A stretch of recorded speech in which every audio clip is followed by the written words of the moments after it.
Pois bem, bom dia a todos. É com grande satisfação que damos início a mais um painel tributário preparado pela equipe técnica da CCA Bernardon. Eu me chamo Reginaldo da Silva dos Santos, vou tratar da legislação federal. Na sequência, o colega Luiz Antônio irá tratar da legislação estadual e, por último, o colega André irá falar da legislação previdenciária. No tocante à legislação federal, o assunto que a gente traz, primeiro, e que já está bastante debatido, diz respeito ao imposto de renda das pessoas físicas, principalmente com a prorrogação, que de 29 de abril, através da Instituição Normativa 2077, agora de abril, 5 de abril, a Receita prorrogou para o último dia útil de maio, 31 de maio. E, além da prorrogação, o pessoal pergunta também, tem outras dúvidas, porque nós temos a prorrogação, tem uma declaração de ajuste anual, normal, e temos também a declaração de saída definitiva do país para aqueles contribuintes, aquelas pessoas físicas que deixaram de ser residentes no Brasil em 2021, a prorrogação também se estende para a declaração de saída definitiva do país, que também era no mesmo prazo da declaração de ajuste anual. Então passa também para 31 de maio a entrega da declaração de saída definitiva do país para aquelas pessoas físicas que em 2021 deixaram a condição de residente no país, então passaram a condição de não residentes.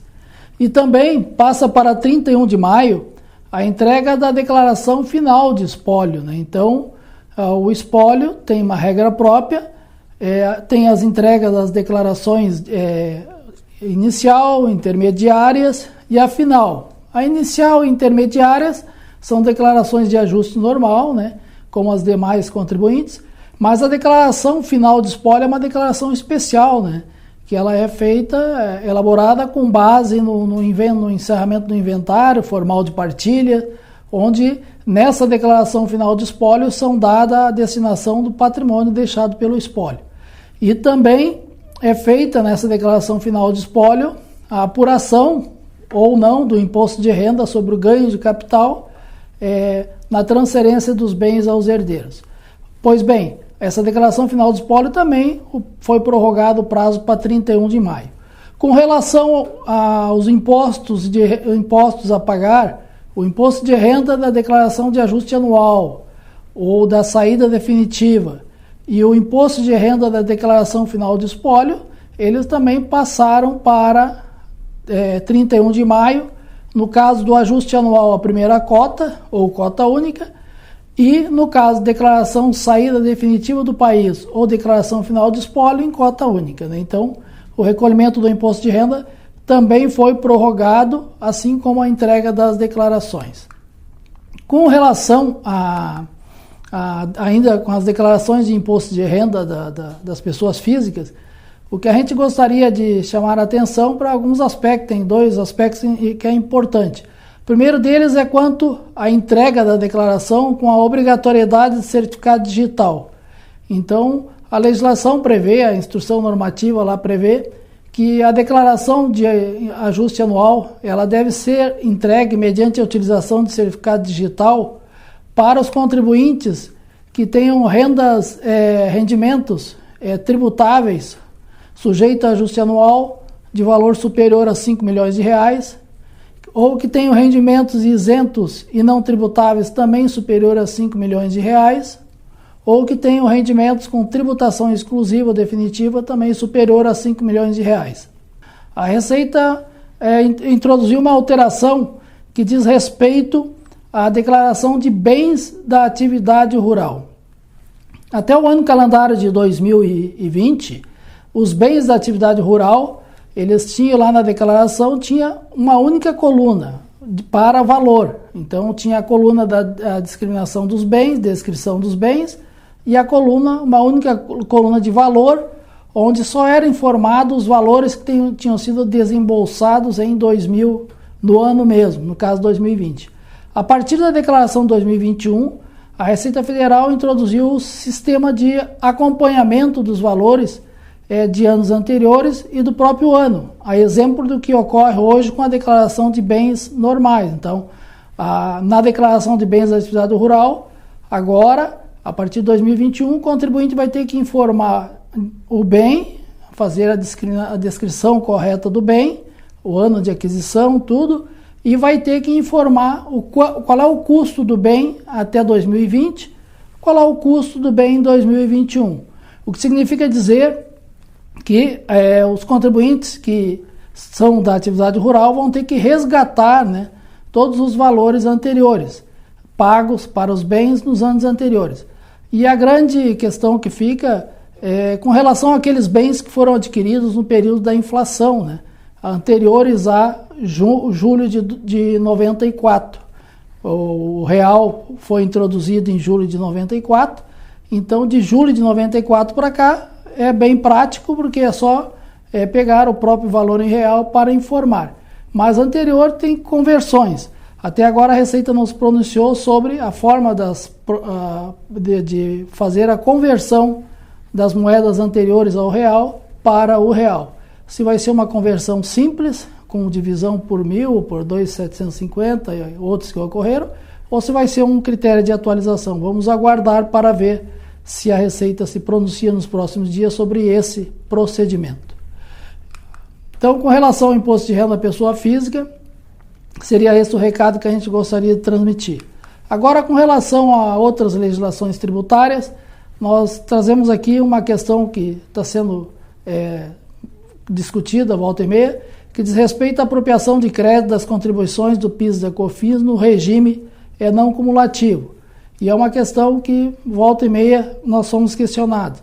É sobre a tomada de crédito sobre desembolso com energia elétrica. Pois bem, a Receita Federal, através de várias soluções de consulta, ela vem mantendo o entendimento de que a pessoa jurídica que apura a contribuição PIS, PASEP e da COFINS de forma não cumulativa, ela está autorizada a apropriar os créditos da contribuição vinculados à energia elétrica efetivamente consumida nos seus estabelecimentos, né? Então, o que a Receita quer dizer? Ela só aceita a tomada de crédito sobre os desembolsos com energia elétrica consumida. E ela vai além, ela diz que por falta de previsão legal é vedada a apropriação de crédito da contribuição do PIS, da PASEP e da COFINS, vinculado à parte da demanda de energia, então demanda contratada. Então a gente sabe que as contas de energia elas vêm com a parte a energia consumida, aquelas tarifas ou custos de desembolso da demanda contratada, e a Receita entende que a demanda, por não se traduzir em consumo de energia, ela entende que não é um valor que gera direito a crédito. É uma discussão que tem, mas fica aqui o registro para alerta dos contribuintes, que é mais um detalhe, mais uma preocupação na apuração dessas contribuições, que já são por deveras bastante complicado, que ao tomar crédito sobre os desembolsos com energia elétrica, haveria uma necessidade de segregar na conta de luz o quanto é energia consumida e qual é o valor da demanda. E somente sobre o valor da energia consumida, efetivamente, é que se tomaria o crédito das contribuições. Então esse é o posicionamento da Receita, a gente deixa o registro. É lógico que as empresas têm o direito de questionar, mas infelizmente é o que nós temos a transmitir, é o posicionamento da Receita para aquelas empresas que preferem sempre evitar discussões com a Fazenda. Então, na parte de legislação tributária, é esse o recado que a gente gostaria de transmitir aos senhores. Desejamos uma ótima semana a todos aí, uma feliz Páscoa, né?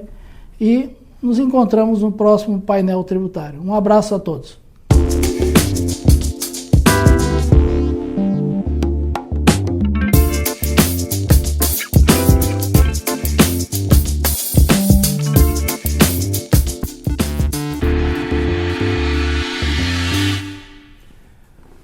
Bom dia a todos. Nesta parte do painel tributário da CCA Bernardon, vamos falar um pouco sobre as principais alterações na legislação tributária do IPI e também do ICMS do Estado do Rio Grande do Sul, publicadas na semana passada. Primeiramente, vamos comentar sobre a adequação da tabela do IPI do ano de 2016 e as novas alíquotas do imposto. Em virtude da postergação que nós comentamos na semana passada, da entrada em vigor da nova tabela do IPI para 1º de maio de 2022, Foi divulgada, então, notícia no portal da Nota Fiscal Eletrônica, no SPED, na sexta-feira, dia 1º de abril de 2022, informando que, diante da publicação do decreto 11.021, que alterou a produção de efeitos da nova tabela do IPI, estaria sendo publicado um ato declaratório executivo, que efetivamente ocorreu no dia 1º de abril, né, o ato declaratório executivo número 2, tá? Trazendo então as novas alíquotas, né, para as NCMs, os códigos ou posições da tabela do IPI, que foram incluídos pela resolução CSEX 272 de 2021. Foram então readequadas as NCMs incluídas para a emissão dos documentos fiscais, as notas fiscais eletrônicas que utilizam esses NCMs, permanecendo válida a alteração da tabela da NCM a partir de 1º de abril de 2022. Por isso, muitas empresas tiveram até dificuldades em emitir notas fiscais no dia 1º de abril, exatamente porque o programa da nota fiscal eletrônica lá no portal, né, da nota fiscal eletrônica já estava com a adequação ao ambiente de autorização da nota fiscal eletrônica e também da nota fiscal de consumidor eletrônica da Secretaria da Fazenda do Estado do Rio Grande do Sul para absorver as novas NCMs, o que a tabela do IPI então vigente, ou pelo menos que foi adiada a sua vigência, né, ainda não dispunha desses códigos. Então, teve alguma dificuldade, né, para os contribuintes emitirem os documentos fiscais, mas tão logo publicado o ato declaratório 2, então ficou esclarecido este detalhe. Então, hoje já está então em pleno andamento, né, as operações com as NCMs novas, ainda que a tabela entre em vigor, ou pelo menos tenha sido adiada, para 1º de maio de 2022.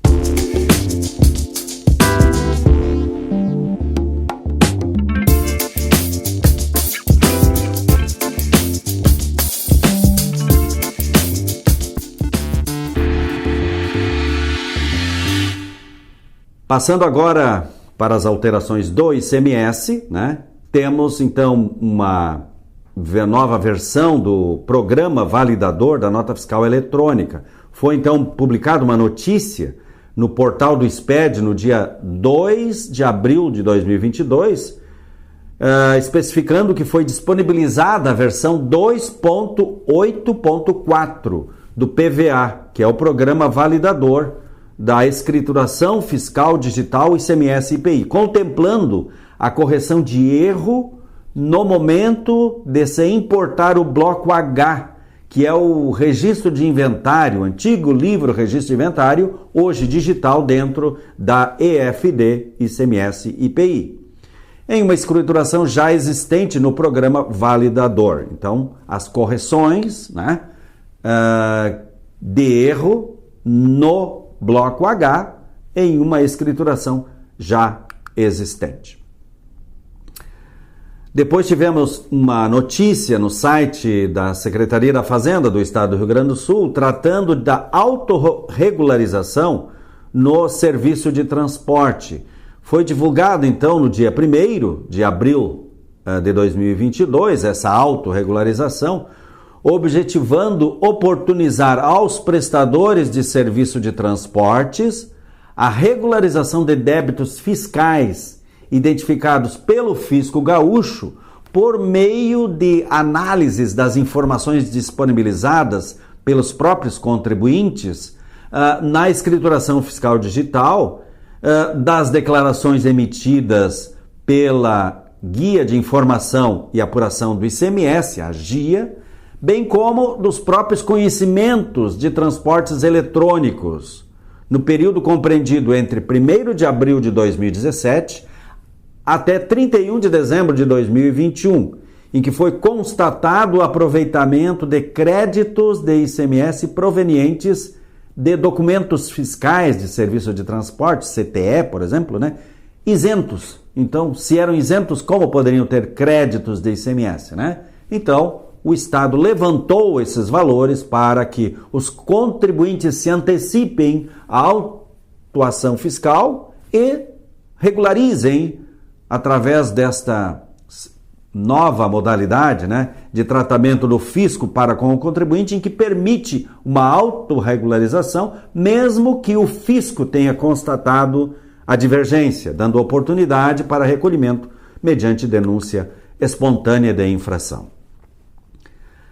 Na continuidade, tivemos também a publicação do Decreto 56.449, tratando do documento MDFE, né, e a emissão do DAMDF, que é o documento que representa aquele que é gerado por XML, ou seja, tem apenas uma definição eletrônica, né? Mas o DAMDF, né, ele traz estas informações para o meio físico através da impressão em papel. Então, em relação à prestação de serviço de transporte de carga, então estão permitida a emissão do MDFE e a impressão do DAMF no modal aéreo em até 3 horas após a decolagem da aeronave, ficando a carga retida sob responsabilidade do transportador aéreo até a sua emissão, até a emissão, né, desse documento, então, em papel. Já na navegação de cabotagem, esse prazo, então, é após a partida da embarcação, desde que a emissão e a correspondente impressão do documento ocorram antes da próxima atracação. No modal ferroviário, no transporte de cargas fungíveis, destinada à formação de lote para exportação, no âmbito do Porto Organizado de Santos, em São Paulo, após a partida da composição, desde que a emissão e a correspondente impressão ocorram durante o transporte ou quando da chegada ao destino final da carga.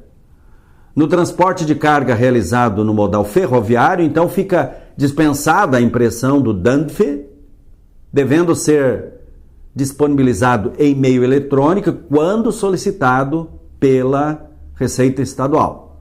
Quando o fiscal, então, pode solicitar o documento impresso no momento em que ele bem determinar. Esta, então, a informação, né, relativa ao MDFE.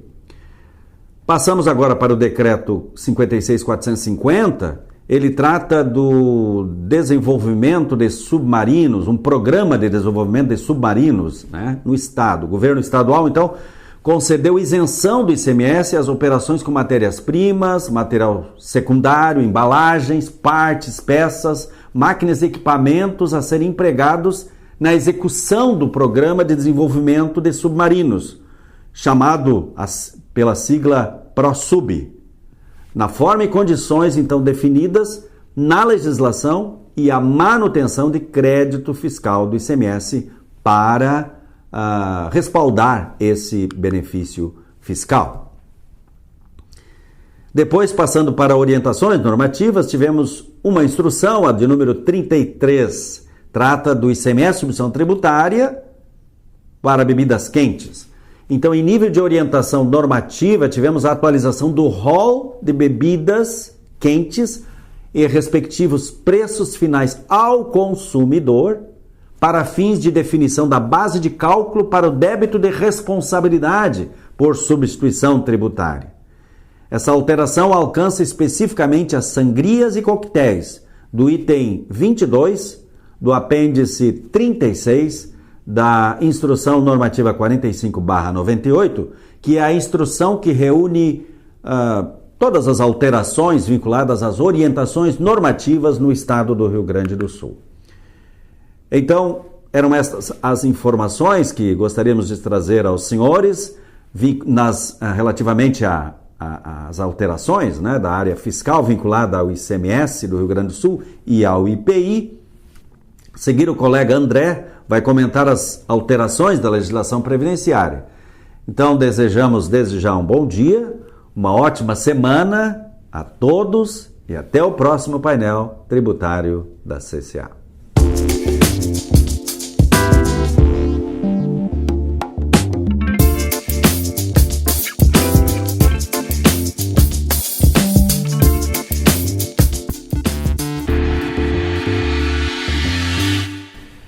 Bom dia a todos. Tivemos uma semana pouco movimentada em relação a novidades na legislação previdenciária. Então aproveitarei para trazer-lhes alguns temas que foram abordados na semana passada em consultas realizadas por nossos clientes.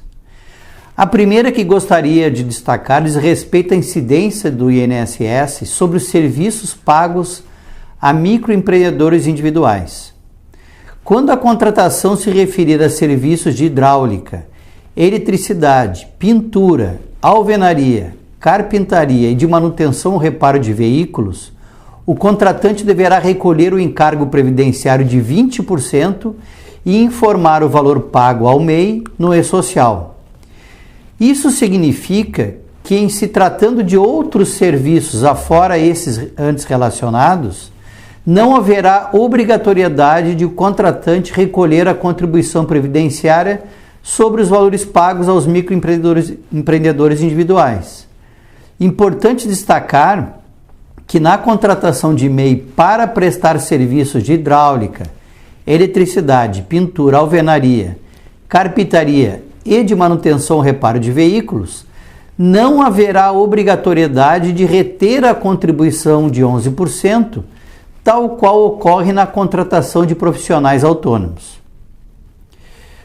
Também tivemos uma outra consulta que se refere a questões relacionadas à construção civil, né?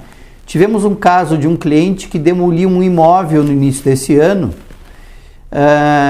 e, passado esse período, lembrou que não havia realizado a inscrição da obra de demolição no Cadastro Nacional de Obras. Então ele contatou-me para, primeiramente, questionar se permanecia a necessidade de inscrever a obra no CNO, tal qual ocorria à época do cadastro específico do INSS, que era mais conhecido por SEI, né, matrícula SEI. A resposta para ele foi no sentido de que sim, que a demolição também necessita ter uma inscrição no CNO para que, ao final, consiga emitir a respectiva certidão negativa de débitos e realizar a devida averbação da demolição do prédio no cartório de registro de imóveis. Em seguida, ele questionou como, de forma geral, seria apurada a contribuição previdenciária devida sobre a mão de obra aplicada nessa demolição. Então informei-lhe que na categoria demolição, a remuneração devida para fins de composição da base de cálculo das contribuições previdenciárias incidentes na execução da obra será apurada segundo os critérios normais previstos na legislação previdenciária, aplicáveis à atividade de construção civil, e, ao final, sofrerá uma redução equivalente a 90% do valor da contribuição apurada. E, para encerrar, o cliente perguntou se havia necessidade de transmitir a DCTF Web de aferição de obras para essa obra de demolição. Então, informei que sim, pois no caso de obra de demolição, também há necessidade da entrega da DCTF Web à aferição de obras, já que será pelo seu intermédio que a contribuição previdenciária será apurada e, a partir da sua transmissão, é que será gerado o DARF para recolhimento da respectiva contribuição previdenciária porventura devida. Por hoje seriam essas as novidades que gostaríamos de transmitir a vocês nessa semana. Desejo-lhes uma ótima semana e que o coelhinho traga muitos ovinhos de Páscoa para todos.